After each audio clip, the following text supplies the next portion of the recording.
the effective way in which that blockade took place in South Africa and in other parts of the country. And we now have a much stronger solidarity network around Zimbabwe, not just Zimbabwe, but the issues that Zimbabwe has raised about liberation movements which renege on their promises and which go against what the liberation struggle was about. And we can now also begin to look critically at our past. One of the other things that the Mugabe regime has done is to put forward a very selective history of the liberation movement. In other words, setting out a history in which only a particular party and a particular set of leaders brought freedom to the people. You have a less open view of what the past was about, and a kind of state-centered history which then denies agency to other players in society.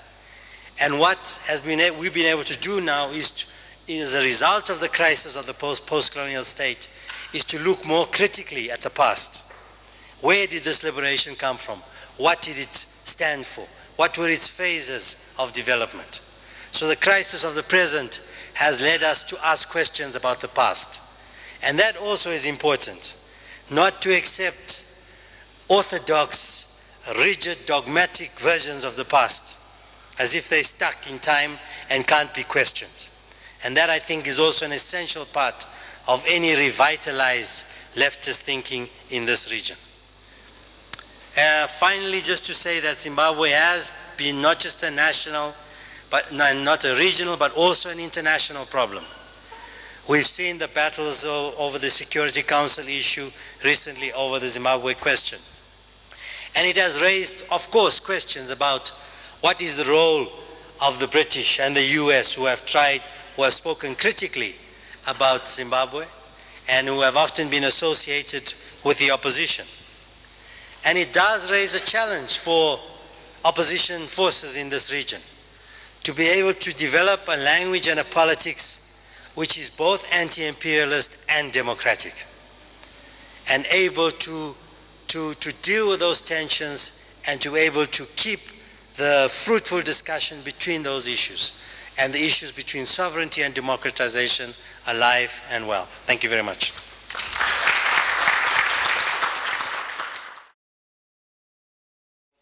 For the last 20 years, sections of the left have been in despair, some committing political harakiri, wringing their hands, thinking that, we can no longer hack it as revolutionaries. People are afraid to call themselves communists, Marxists, Leninists, and stuff. And I would like to say that I want to inspire all of us with some hope. Ho Chi Minh was traveling in China sometime in August 1942 in Guangxi province, where he was going to meet some Chinese officials. Now, security forces linked to the Kuomintang arrested him on the 29th of August and kept him until the 10th of September 1943. He used part of that time to keep a prison diary. This prison diary was first published in 1960. And I got this when I was in Hanoi last September. And there's one poem, it's very short. It's called Advice to Myself. Let's just replace myself with the left, especially the despairing left. And this is what he says.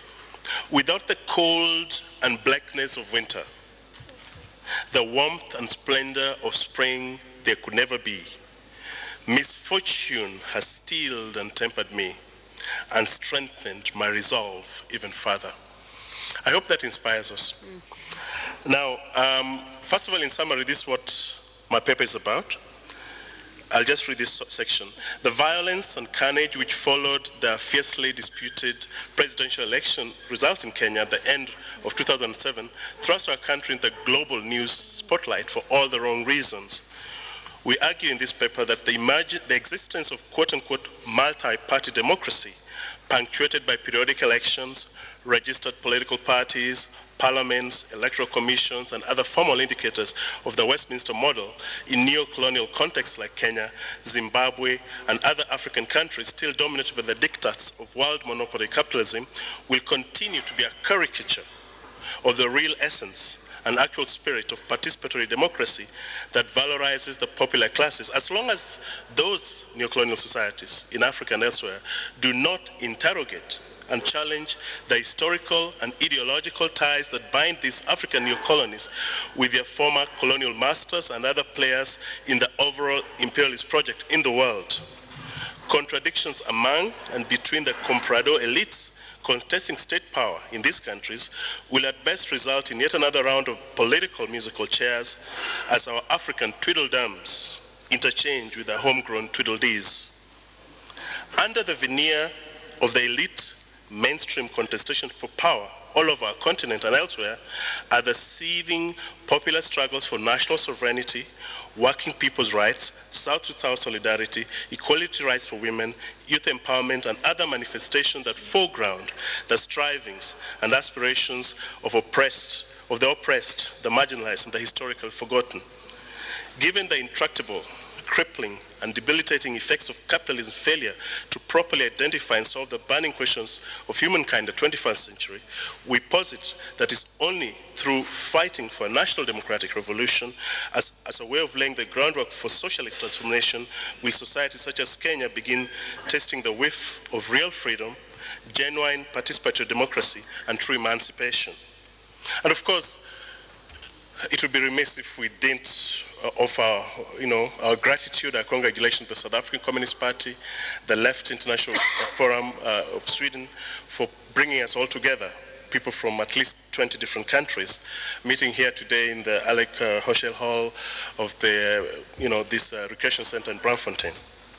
And we want to say that as leaders representing the Social Democratic Party of Kenya, or rather as communist leaders representing the Social Democratic Party of Kenya, we want to assure you, all of you are gathered in this hall, that our country has a very proud anti-imperialist history that stretches back for more than 100 years. We also want to let you know that the socialist tradition has been a strong stand in all our national and social liberation struggles, stretching back to our militant trade union leaders like Chege Kibashe and Makan Singh from the late 1930s, our patriotic independent fighters who were socialists like Pio Dagama Pinto in the 1960s, to the young Marxist-Leninist organizers of the Kenyan clandestine movements in the mid-80s.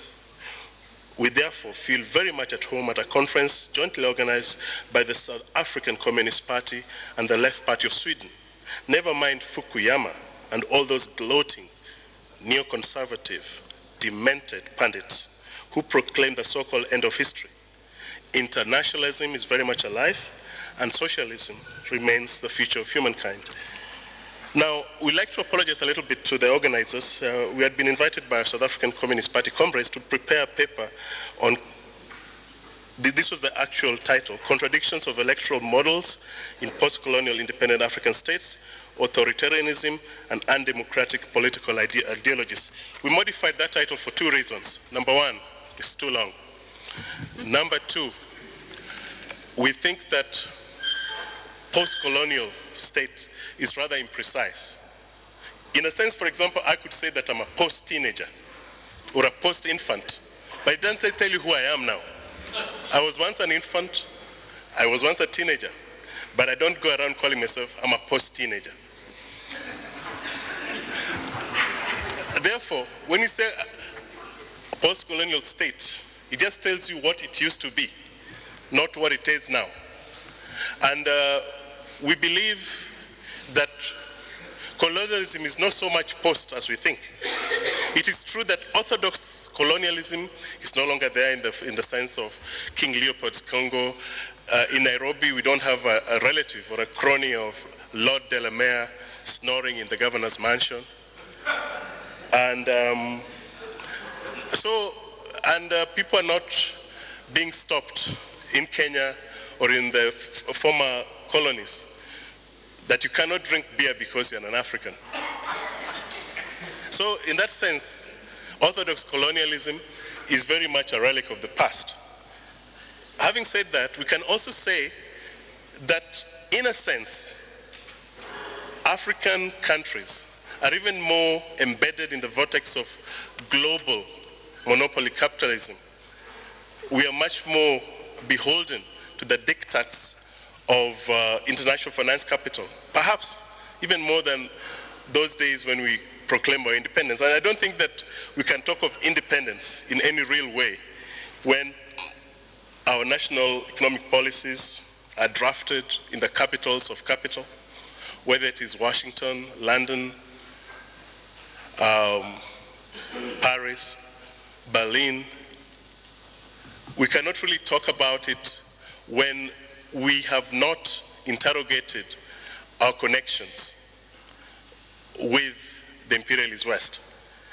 And therefore, in fact, some people would argue that there's actually a recolonization process going on in Africa. And as a Kenyan, I'm sometimes ashamed that one of our most esteemed academics and scholars, Professor Ali Mazrui, has actually put it in writing that some African countries should actually be colonized. They've actually made that argument. And I think some people, somebody who was high up in the Labour Party, you know, there's a time the Labour Party used to pretend that it was a social democratic party. I don't think it bothers to do that anymore. But they have one person many years ago, a leading official of that party, was actually trying to make the case that recolonization could be good for Africa. And I've had people in frustration at maybe the traffic jams in Nairobi says when the Wazungus were still around, things were much more efficient. I think there are a lot of people who need psychiatric evaluations. Now, we know that more and more the influence of the United States and our allies in the European Union, including some of the social democratic parties in that union, in the affairs of countries like Kenya, Ethiopia, Uganda, Rwanda, Ghana, Nigeria, and dare we say even South Africa, is still very much a reality. Nowadays, we call ourselves independent for cosmetic and PR reasons. We no longer refer to our colonial masters. Instead, we call them very fondly our development partners. So, we're still in the clutches of those evil twins born in Bretton Woods, USA. I'm referring to the IMF and the World Bank, lately joined by their younger cousin, the WTO. From Cape Town to Cairo, Antananarivo to Abidjan, Lusaka to Capo Verde, Rabat to Maputo, Asmara to Luanda, the various African heads of state, irrespective of whether they are traditional monarchs, like Mswati, recycled technocrats, overfed ex-civil servants, former military dictators who now don three-piece suits, or notorious land grabbers who stole the electoral way to power, or even anti-colonial guerrilla leaders who still cling on to power way past their sell-by dates. Most of our African presidents, prime ministers, and other top leaders have absolutely no qualms in terms of obeying the strictures of the Washington Consensus, a consensus whose menu consists of privatizations, mass layoffs of workers, tax holidays, repatriation of profits, dumping of goods from the north, unjust and unfair trade laws, amassing of wealth by the comprador bourgeoisie, increasing urban squalor, escalating rural poverty, deepening feminization of underdevelopment, growing youth marginalization, among other scourges. So, Africans are even more linked to the global imperialist project in 2008 than they were in the 1960s, which were trumpeted as the decade of African independence. And in this context, Frantz Fanon has proved to be, in certain ways, a very accurate prophet of the African condition. Kwame Nkrumah was equally prescient.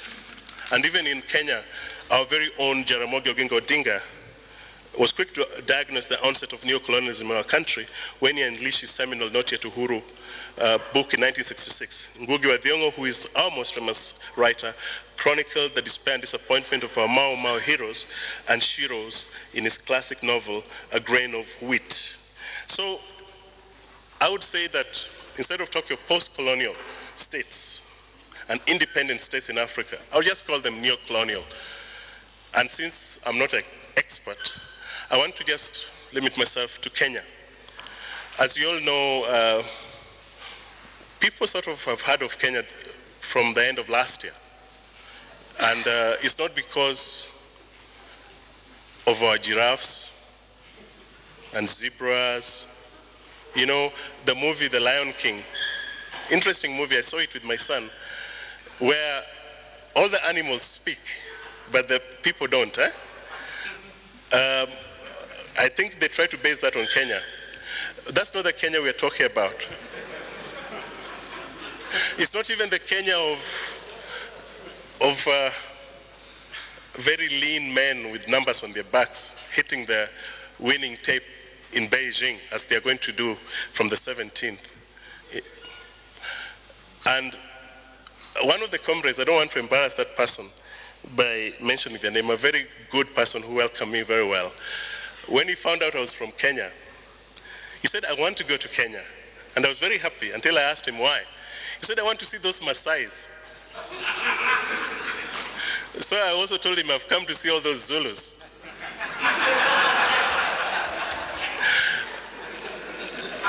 To be a little bit more serious,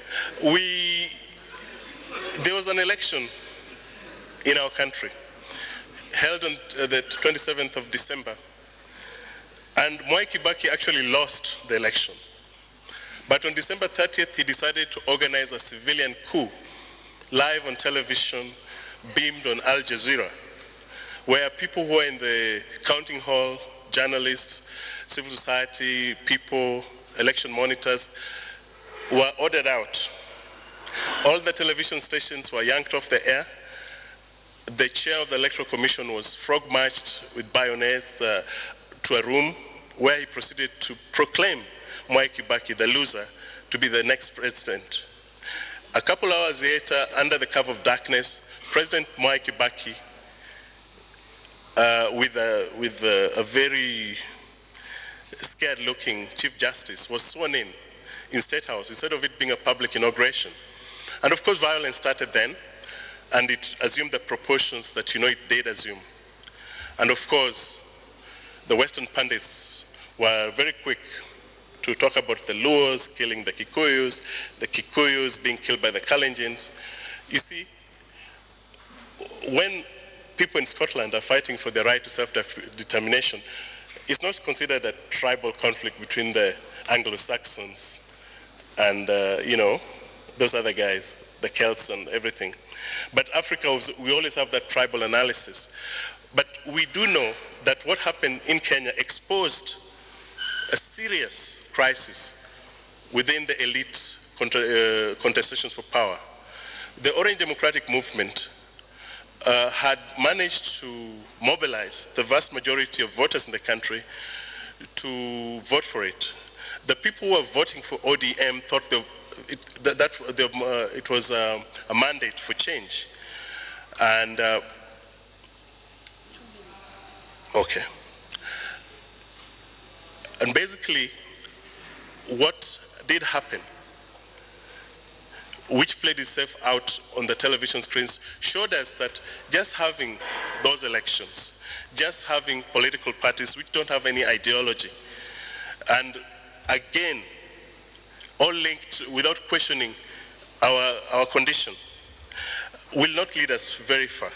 And even if you looked at the negotiations, breathing down the backs of Kofi Annan and Jakaya Kikwete were the powers that be, the United States and our allies. And the main thing was try to stabilize Kenya to still remain a somewhat poorer, compared to South Africa, sub-imperialist hub in the Eastern African region, because the United States is interested because of its military adventures. We don't know if they're going to use Kenya to try and impose AFRICOM, but we certainly know that Kenyan citizens are being renditioned to Cuba, Guantanamo Bay, we do know that they've used the excuse of looking for elusive terrorists. You know, somebody knows he's being looked for in Kenya and says, well, I'm going to go for a holiday in Kenya. Not very likely. To do all kinds of things to our people. We know that even the agenda has a lot to do with, again, I don't know what you want to call it. I mean, China, of course, is moving into Africa in a big way, thirsty for oil and other African resources. And the British and other colonial powers don't really like that. So they're hoping that Kenya will stabilize, they'll use Kenya to stabilize their interest in the region, stretching as far away as Rwanda, as the DRC, of course Uganda, Ethiopia, Somalia included. And we do know that the Grand Coalition is a pact, it's an elite pact. These two factions do not, they're twins in terms of their ideological bankruptcy. So they're not really offering anything. The pact was supposed to be, and I have to wrap up, the pact was supposed to be a temporary one where there would be a new constitution and fresh elections. They want to go the full hog up to 2012. Now, our party, the Social Democratic Party, we're trying to be different. Fortunately or unfortunately, we're not represented in parliament. And we're seeing ourselves as grounded in ideology, a socialist ideology.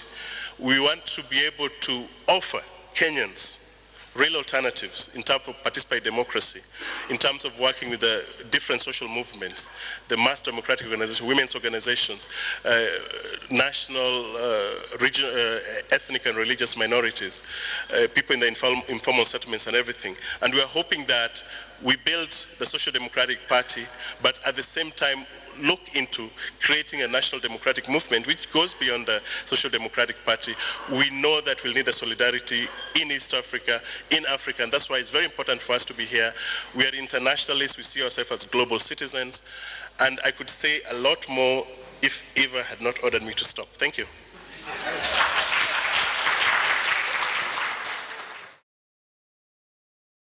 Thank you very much, Eva. And also let me add my voice to thank, on behalf of the Communist Party, thanking the Left International Forum for assisting us in this wonderful gathering. And thank all of those who have come from many parts of the world and especially from our continent. Like Onyonga, I've decided to change the title a little bit. I will talk about battling neocolonialism, but I want to relate that to the post-apartheid state. And like you, I agree that saying post something doesn't tell us anything about what it is. And that's why I want to make it my topic. What is the post-apartheid state?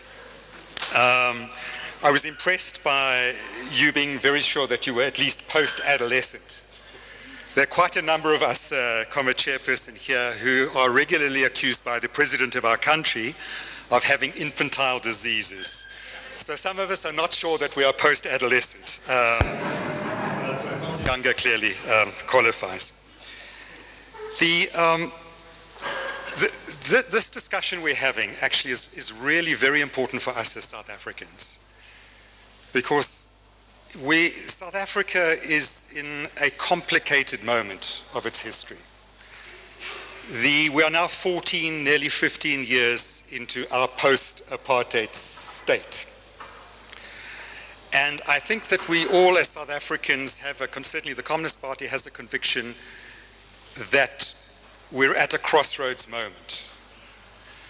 The honeymoon is over, okay? The feel-good of a very important democratic breakthrough, the consequence of decades of heroic struggle and of wonderful international solidarity, produced a very important democratic breakthrough. And that was a real victory for not just for South Africans, but for the world in its opposition to apartheid.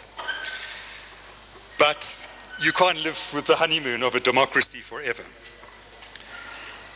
And we're now in a situation where the honeymoon's over and there's considerable turmoil, frankly, within our country, within the ruling party, the ANC. And Comrade Hussein, you didn't need to explain the complexities of being members of two organizations. Most communists here in South Africa are also members of the ANC, of which I am too.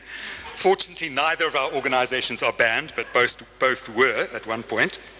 And therefore, as members of the ANC, we're also many of us in government in one form or another. I'm a member of parliament. I hope I'm not sleeping, and I hope I do represent my constituency, Comrade Enrique. There's some 70 communists in the National Assembly of 400 people, not there as SACP members, but there as ANC members. But hopefully they haven't forgotten that there are communists while they sit in parliament. And therefore, in critiquing, as we must do, the post-apartheid state in a constructive way, hopefully, it's not a question of us throwing stones from outside. We're inside of that state and must claim responsibility for its failures as well as its successes and for the challenges that lie ahead. And I think that that's why, in order to meet some of these challenges, the key theme of this overall conference of participatory democracy becomes so central to the tasks we have. Now, neocolonialism. We've historically said that South Africa was a colonialism of a special type. Special type in the sense that after about 1920, the main was no longer in Britain, but actually here in South Africa itself, a white colonial ruling bloc buttressed by a powerful indigenous, formerly not indigenous, but now indigenized capitalist monopoly class, was the colonizer of the majority of people, upon whom was inflicted all of the usual dreadful forms of colonial oppression. And we had a particular kind of state. This was pre-apartheid state, or the apartheid state and the pre-apartheid state, which had a number of features. So I don't have time to deal with all of them, but one of the key features was that it was a kind of dual state or bifurcated state. On the one hand, you had a state that looked something like a developed state with a democracy for whites, with relatively effective bourgeois departments of finance and so forth, and an army and so on. And then a subordinate apparatus for native affairs or Bantu affairs as it was, and then a further subordinate apparatus of Bantustans and reserves, indirect rule. All of those things familiar to all of us throughout Africa were played out here in South Africa with that particular twist, that it was the colonial power and the colonized majority were occupying the same territory. So do we now have a state of neocolonialism of a special type in South Africa? That's a question we often ask ourselves. Some of us sitting in the state ask ourselves that question as well. I personally think that it would be unfair to say in some robust way that we're just another neocolonial state. That would be untrue. And I think important gains have been made since 1994 in South Africa. In many ways, we've abolished, for instance, formally, very obviously, any notions of a two kind of state, two states. There's a single unified state, a single unified apparatus, but still lurking inside of that unified state apparatus are clear bifurcations. You have mainstream departments dealing with finance, commercial agriculture, and so on, and then other state departments which are under-resourced and overwhelmed, dealing with the majority's issues, housing, public transport, land reform, and so forth. So the bifurcations are no longer constitutionalized and openly racialized, but they correspond very strongly to racial realities in our society and help to perpetuate the huge inequalities which remain gendered, class, but obviously, very obviously in South Africa, still highly racialized inequalities. And that reality is for a number of reasons. First of all, we defeated the apartheid regime, but we didn't defeat the ruling class. Okay, and that ruling class is monopoly capital, overwhelmingly white historically, increasingly a little bit black as well in our country. Part of their agenda is to de-racialize themselves a little bit in order to say they're living in a new democratic and de-racialized South Africa. So there's been, post-1994, after the democratic breakthrough, we are not playing a solo here as the ANC and the ANC-led alliance.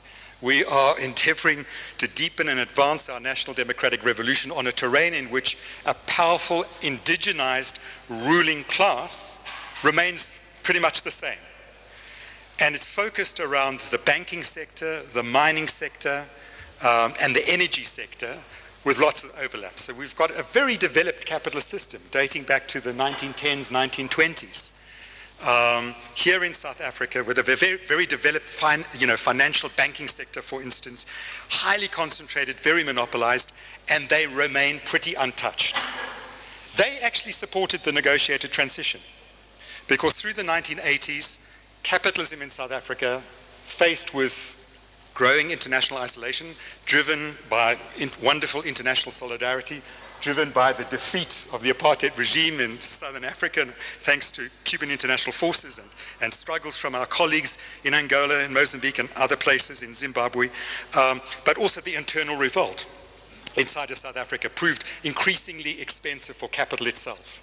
And so capital itself encouraged the apartheid regime to negotiate with the ANC, to seek some kind of democratic outcome.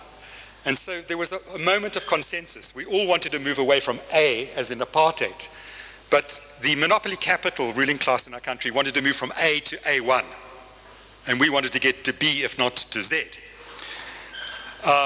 But that moment of convergence was important and did create the space for a democratic breakthrough. Okay. But that democratic breakthrough didn't bring fully fledged democracy, development, and transformation.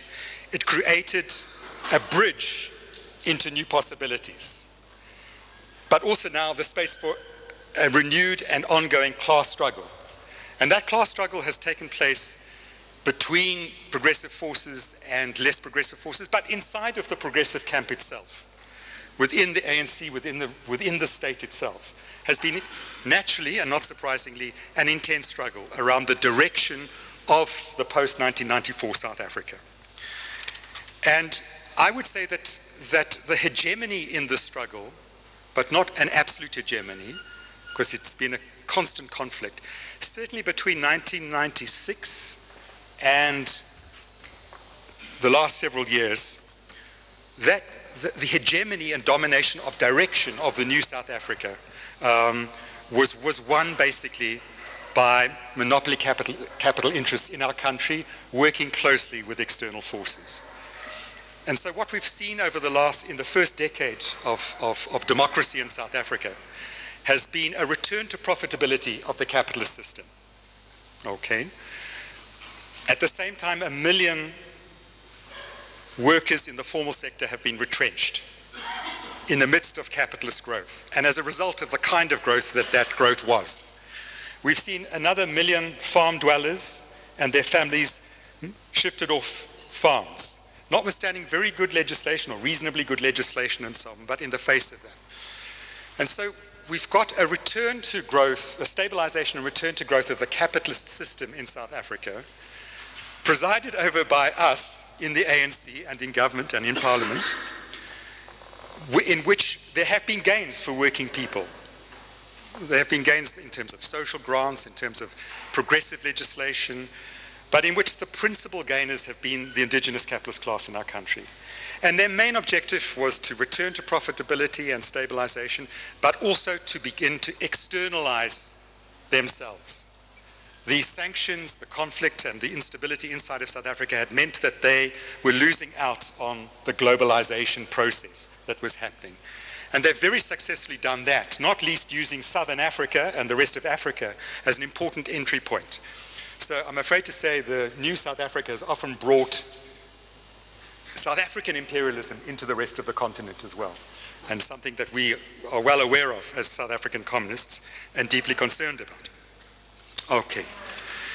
Now, how does neocolonialism function? Well, I'm not an expert on it, but let me venture some general theories. I mean, two or three basic features of neocolonial states and societies. I mean, what imperialism, or in our case, imperialism of a special kind, does is, first of all, it externalizes the capacity of the state to make sovereign decisions in terms of plans, policies, and strategies. So in the extreme cases, you have countries where there's a budget that's drawn up in Mozambique, but the budget isn't drawn up in Mozambique, it's drawn up by the Club of Paris, using the fiscal vulnerabilities, financial vulnerabilities of so-called independent democratic states to take away the sovereign right to begin to make decisions about the direction of your country, the direction of your development. A second typical feature of colonialism, which gets perpetuated under neo-colonial conditions, is what we can call enclavism. In its extreme cases, it's, well, you know, there's a mine over here, there's a colonial port over here, and development consists in building a railway line between the mine and the colonial port, and that's development.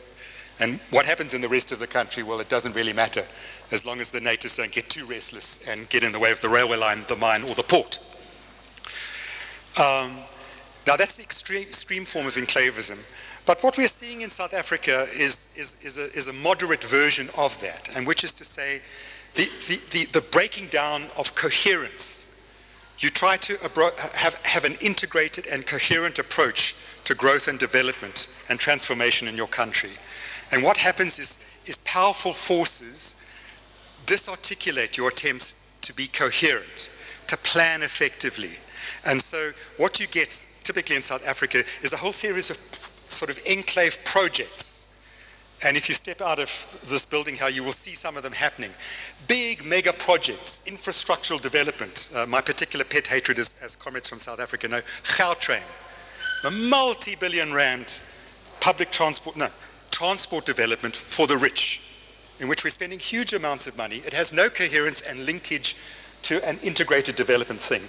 But so a form of enclavism, where there's so-called development happening, huge public spending happening, but how it links to what you're trying to do is a mystery. In fact, it doesn't link. Arms procurement is another Swedish-South African relay. Why on earth did the new South Africa spend 30 billion on useless submarines, corvettes, and planes, which we don't need and which we don't have the pilots to fly, I'm afraid to say, I'm embarrassed to say.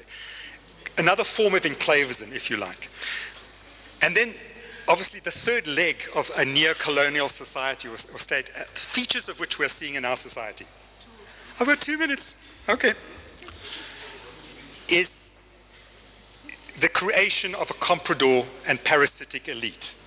So the transformation often in liberation movements, and Brian was talking about it nicely, and a comrade from Kenya was also referring to this. You have a leadership of, for instance, a national liberation movement. Their sovereignty is taken away from them. Their capacity to drive integrated and planned approaches to development and growth is removed. Politics is sucked out. So politics becomes the politics of elites, okay, scrabbling over bits and pieces of the state so that you can practice patrimonialism, degrees of award a tender and be rewarded for awarding the tender. So you get the factionalizing of the state and of the liberation movement very often. And the demobilization of your mass base, or alternately it's mobilization, but around personalities. Vote for me, or often ethnic mobilization of a demagogic kind. Now, none of those features are entirely present in South Africa, but I doubt whether any South African would deny that there are not warning signs in that direction. And if I had another 15 minutes, I'd say what we are doing about it, because that's the real issue. It's not to complain, but to develop a program. But unfortunately, my Swedish comrade is going to stop me from saying what we are doing about it. But a key component of what we have to do about it is to transform the state from inside of the state, because that's where many of us are, in parliament, in government departments, we're mayors, we're ministers, we're MPs, and so on. But at the same time, we can't do that from within the state unless there is popular mobilization outside of it through a whole range of participatory things. So there's, to use a good Marxist phrase, a dialectical relationship. Popular mobilization in our case is not about what I was used to be doing, trying to make an insurrection in South Africa. It's not about dual power. It's popular participation, not to undermine the authority and capacity of the state, but in order to strengthen it and make it a sovereign, effective, and democratic state. And so we need to fight that battle on both terrains as communists here in South Africa, on the terrain of mass mobilization and participation, but also on the terrain of the state itself. And I hope that explains why I'm in Parliament. And I hope those who are skeptical about me being in Parliament will be a little bit less skeptical about me being in Parliament. Thanks, Governor.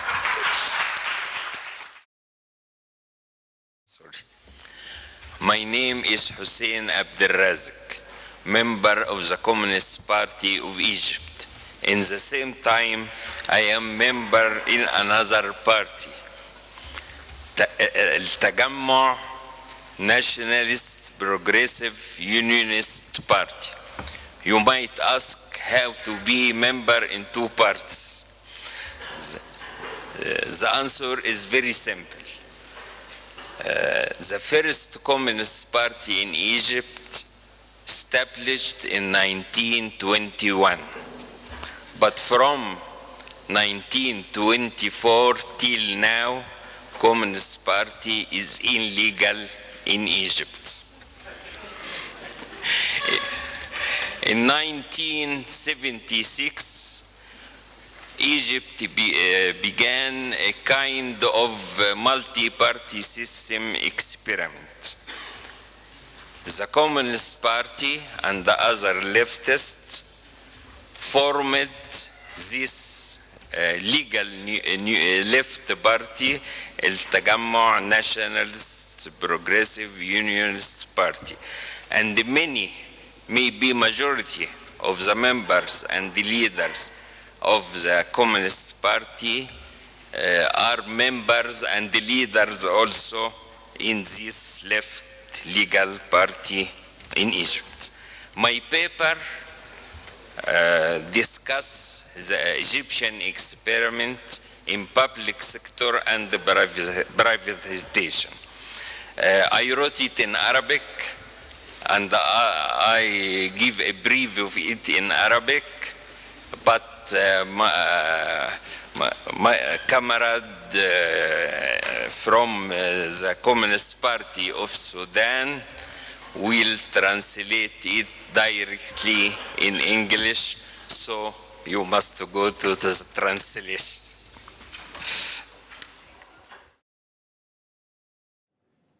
Aman Club, forward to the struggle, forward. Pambili, women's rights, Pambili. Down with patriarchy, down.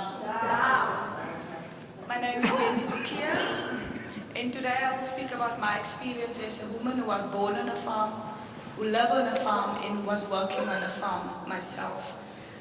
There's approximately 1 million farm workers in South Africa. 200,000 are in the Western Cape. 60% of jobs in agriculture today is temporary and seasonal, and 2/3 of those jobs are held by women. Historically, farm worker families who live on farms for many, many generations, and you'll often hear the farm workers saying, my great-great-grandfather has worked for the great-great-grandfather of the farmer. A woman's place. When we look at women in general, we'll find that violence against women is still the most widespread fundamental human rights violation. In terms of wages, women's wages worldwide represent between 50 to 80% of males' wages. It is women who bear the brunt of the unequal trade regime being pushed into the informal economy. And when you look at women's roles in trade unions and social movements, you'll find that women represent most of the numbers in these organizations, but they're almost absent when it comes to leadership positions. When we look at farm women, you'll find that the women's position on a farm is normally determined through a relationship with a male counterpart. A woman's labor on a farm is just valued less than that of men, and generally don't hold the high status within the agriculture hierarchy. Housing contracts on farm has been entered historically with males mainly who hold permanent positions on farms, which leave women very vulnerable, and women are often forced to remain in abusive relationships because of this patriarchal mindset. In the first 10 years of our democracy, there was 1 million evictions of farmlands. 99% of the evictions were illegal evictions. Only 1% were legal evictions, and yet there was no prosecutions. And if we look at how many rights were violated when the evictions were happening, kids' right to shelter, people's right to dignity, the right not to be deprived of property, people's right to have access to alternative accommodation when that happened. When these evictions did take place, in most cases there was no alternative accommodation, there was no shelter for the children who were evicted. 77% of the evicted families were women and children. The social and living conditions in which farm workers live is very, very harsh. And we had a third system in the past where farm workers were paid with alcohol as part of the payment. And it was only outlawed in the 1990s. But today, the Western Cape has the highest incidence of fetal alcohol syndrome in the world. And a study that was done by Dobstop has proven that alcohol consumption by farm workers is twice that of the urban poor, which makes it very, very difficult for us to organize around these social issues which farm workers are faced with. My organization, I'm coming from, the name is Sikula Sonke, and it means we grow together. And it was born on 9 August 2004, National Women's Day in South Africa, a very symbolic day for the women in South Africa because it symbolizes the march against the past laws in 1956. Our registration as a trade union was granted on the same year, on 10th of December 2004, on International Human Rights Day, and we know that there's still a lot of human rights violations on the farmlands. Sikula Sonke didn't just pop out of the ground. There was a lot of mobilization work that was done by another organization called the Women on Farms Project, and they've worked with farm women since the 1990s, basically educating farm women about maintenance, how to get access to grants, and women's basic rights. And the women that they've worked with, they came to a point in 2000 where they decided to form their own movement, a movement that will be led by women, where women can discuss issues, where women can mobilize themselves, and where change is located within the organization, within the women's groups that were formed. Of course, there was a lot of debates what form this movement will take, and we first thought of Association of Farm Women. And at the end, the decision was made to register as a trade union. Then the debate started whether men will be part of this union or not. There was a legal requirement. We had to open our doors to men as well. And then we adopted the core principle, because how do we ensure that women's issues remain on the table? How do we ensure when we do collective bargaining that it's really spearheaded in improving the lives of women? In the campaigns we do, it's really spearheaded in improving the lives of women in terms of the inequalities there is on the farmlands. And that's where we adopted this principle that women will lead this organization. So in the Sikula Sonke Constitution, it states 2/3 of the leadership on all levels must be women. It can all be women, but not less than that. We operate as a social movement dealing with all livelihood challenges of farm women. So we're not a trade union in the narrow sense of it, like a trade union, focusing on labor only. We deal with issues of HIV and AIDS, social security, gender-based violence, food security. That's all the things that we do, schooling, back to school, if parents can't afford to keep their children at school. And when male members do join the trade union, they have to sign a declaration which states, as a male member, I undertake to always refrain from the use of violence. I'm aware that my membership could be terminated if I am found guilty of violence. We had in the past 3 members who lost their membership as a result of this, because we won't tolerate violence against women even in our own organization. Not only the staff, but the members of Sikula Sonke. And our members at the 2007 Congress passed a resolution that says we'll deal with violence on our farms, on the farm. If a man beat up his wife, we as a community will take responsibility in terms of dealing with the violence that happens on our farms. Sikula Sonke's main aim is to improve the living and working conditions of farm women. How do we do it? Of course, through training and capacity building. A large part of the work focuses on building skills, knowledge and consciousness among farm women and men through a socio-economic rights-based training approach. This is achieved through workshops at farm and district levels, public awareness initiatives, and through the provision of mentoring and support. And training is carried out through a network of farm women called the resource agents. And as their name indicates, they serve as a resource to the community. Campaigns are aimed at amplifying the voices of farm women with the objective of positively influencing decision-making in favor of farm women. Casework since 1994. Before 94, we had no legislation which covered farm workers, and after 94, we saw a range of new laws being introduced to protect the rights of farm workers.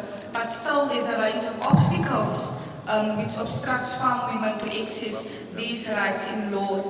The agriculture sector is the least organized sector in South Africa, with 5% farm workers being unionized, which means it still leaves lots of workers very, very vulnerable to exploitation. There's many reasons as to why that is. Farms today are private property. You can't just go onto the farm and organize people.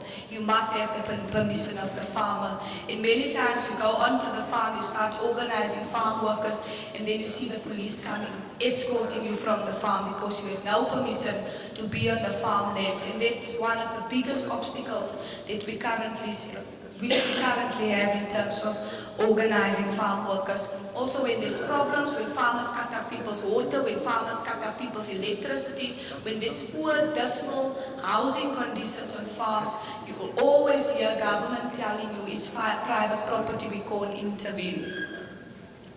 Building grassroots structures. I'm just wondering, I had a PowerPoint, it's a photo slide. If the comrades can maybe just set it up, it's just photos that will go as I speak. I think I don't have much time, but it will be nice for you to see some of the things that I'm speaking about, whether it's poor dismal housing, whether it's the women organizing, or even women working in the vineyard. So if somebody can just check where my PowerPoint, my photo presentation is, please. We build grassroots structures to ensure members are informed and active in all the activities of the union. We form farm committees on each farm and the resource agents are part of the committee, and we also have health committees within the districts. We did our first external evaluation in 2006, and it's obvious that Sikula Sonke made tremendous inroads into organizing farm workers.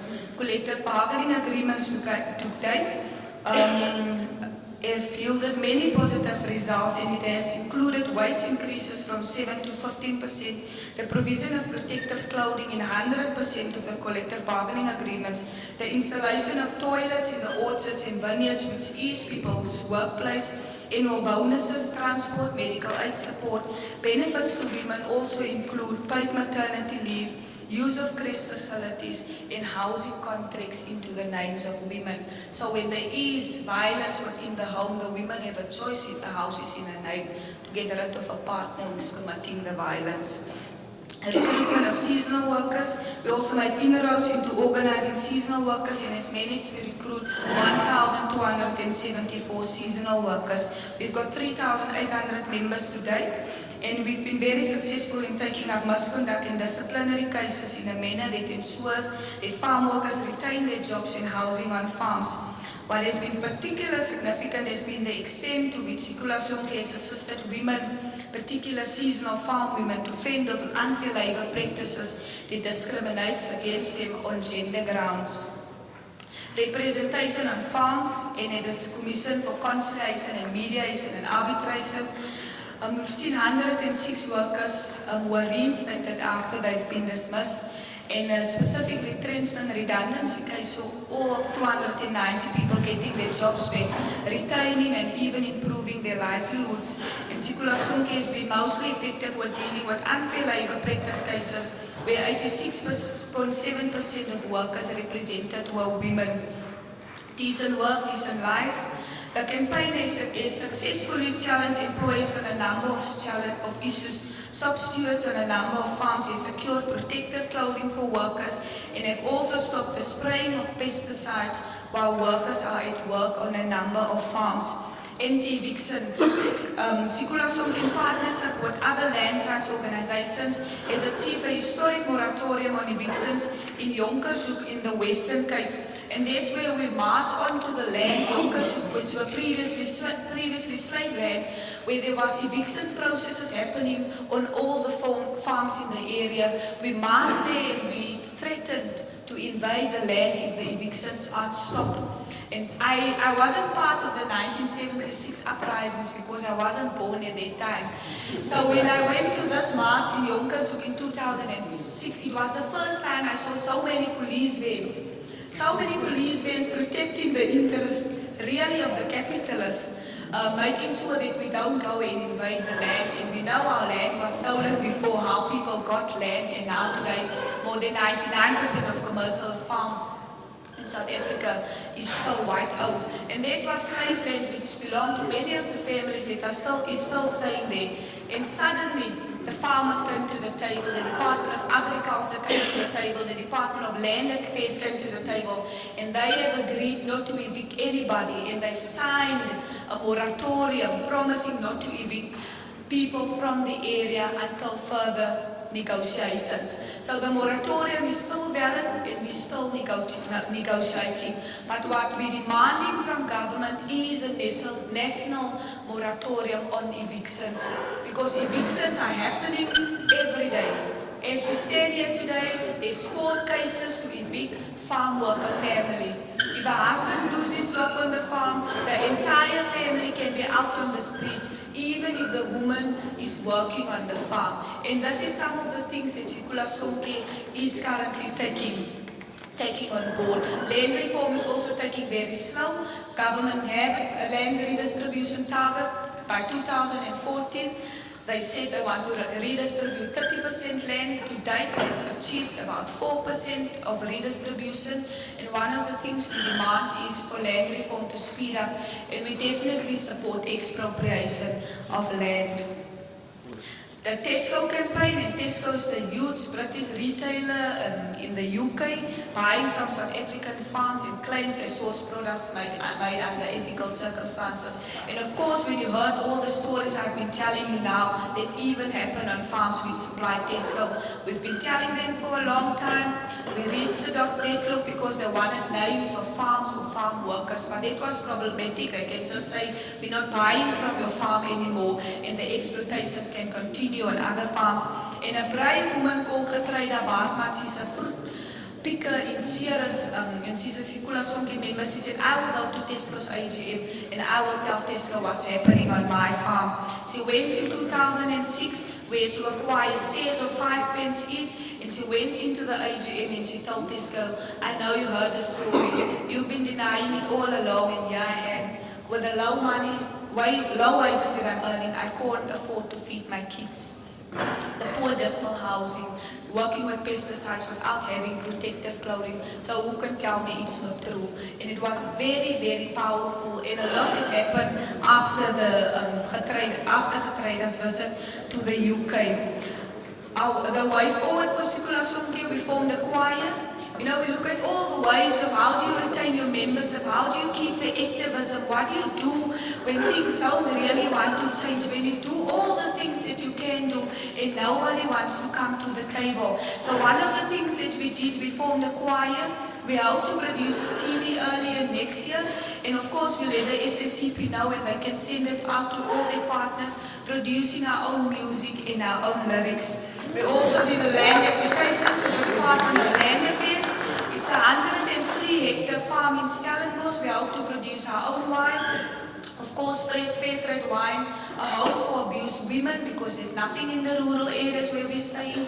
Training facilities, that's some of the things we want to create the markets. We have cooperatives within Sekula Sonke where they grow organic mushrooms. They've got all the skills, all the training, but access to land is a problem. So if we do get the land, we'll create a market on the farm.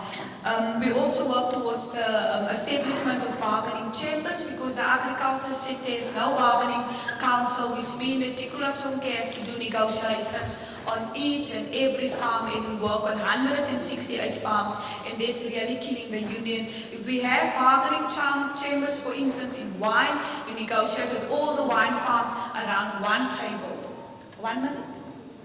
Finish, okay. Around one table, and of course then we can secure more rights for the women that we work with. And we realize that it's impossible to effectively tackle the issue of labor rights without an integrated approach addressing the full range of threats of women, farm women's livelihoods. Trade unions have to become have to be willing to become true social movements of the marginalized. Within such an approach, the significance of a feminized workforce cannot be ignored, and feminism needs to be a defining approach in organizing models. If not, it will fail dismally at addressing the challenges faced by workers who also happen to be women. Within the context of globalization, the success of organization of farm workers and also women organizations will also be directly dependent on its ability to make the linkages between the conditions of workers on farms, the conditions of women on this side of the world, and developments on the other side of the earth. A luta continua.